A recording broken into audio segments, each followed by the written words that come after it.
কত বন্ধু ছিল বলো তো আগে? এখন তাদের মধ্যে কজন আছে? কত বন্ধুত্ব শেষ হয়ে গেছে।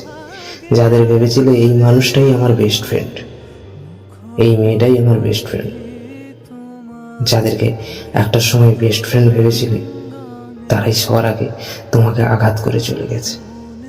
যাদেরকে নিয়ে কখনো সিরিয়াস কিছু ভাবোইনি, তারাই হয়তো তোমার জীবনে থেকে গেছে। দেখো বস, আসা যাওয়াটা জীবনে লেগেই থাকে। জীবনে মানুষের আগমন সমুদ্রের ওই ঢেউয়ের মতো, আসবে যাবে আসবে যাবে।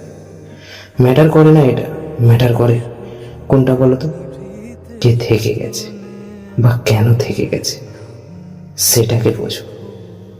বোঝো যে সে তোমার কাছে কেন আছে, তাহলেই নিজের জীবনের ভ্যালুটা বুঝতে পারবে এবং ভালোবাসতে শিখবে।